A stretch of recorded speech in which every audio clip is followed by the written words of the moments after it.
3 राज्यों की पुलिस लगातार 36 सालों तक उसे खोजती रही, लेकिन एक बार जब वह पुलिस से छिपता हुआ घूम रहा था, उसके हाथ में उसकी अपनी ही नवजात बेटी थी।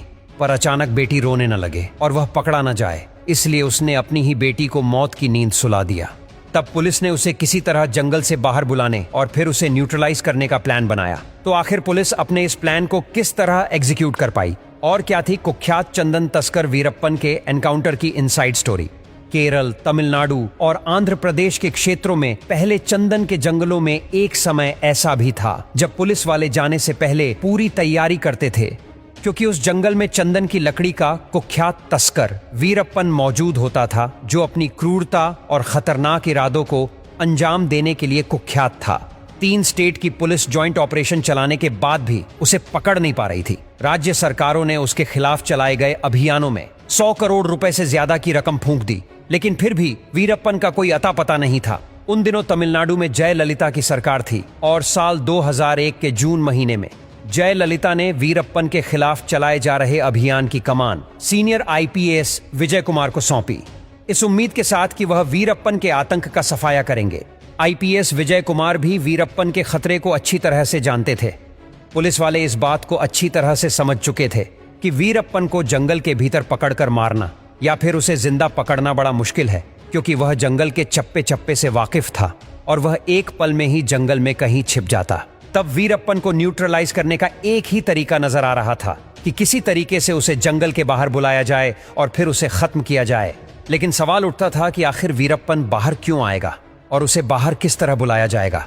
तो तमिलनाडु के धर्मपुरा का इलाका रोज की तरह अपने नए दिन की शुरुआत कर रहा था। चाय की एक दुकान पर बैठा एक व्यक्ति अपनी चाय खत्म कर चुका था और वह किसी का इंतजार कर रहा था। तभी थोड़ी देर बाद वहां पर एक दूसरा व्यक्ति आता है और उसे चाय के लिए पूछता है, पर वह मना कर देता है। इसके बाद दोनों आपस में बातें करने लगते हैं।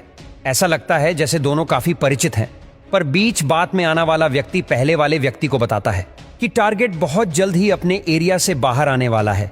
आने वाले अक्टूबर की 18 तारीख को वह जंगल से बाहर निकलेगा। उसके साथ 4-5 लोग और भी रहेंगे। इनके लिए एक बड़ी गाड़ी का इंतजाम करना पड़ेगा। जब दूसरा व्यक्ति बोलता है कि क्या इसके लिए एम्बुलेंस ठीक रहेगी, तो जवाब मिलता है, हाँ, एम्बुलेंस बिल्कुल ठीक रहेगी। ये बातचीत वीरप्पन के ही 2 लोग आपस में कर रहे थे, मगर इनमें से एक एसटीएफ का इन्फॉर्मर था, मगर वह वीरप्पन के ग्रुप में काम कर रहा था।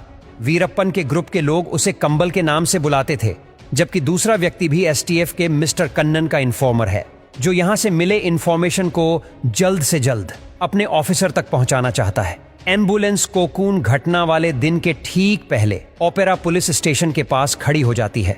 तभी झाड़ियों के पीछे से एक हथियारबंद आदमी एम्बुलेंस के पास आकर बोलता है, अन्ना बाहर खड़े हुए हैं, चलो।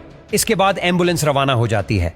वहां से लगभग 4 किलोमीटर का सफर तय करने के बाद एक टंकी के पास जाकर एम्बुलेंस को रुकवाया जाता है। सबसे पहले एम्बुलेंस की जांच की जाती है और पूरी तरह से श्योर होने के बाद एक तीसरा व्यक्ति झाड़ियों के बीच से बाहर निकलता है। यही व्यक्ति खूंखार चंदन तस्कर वीरप्पन था।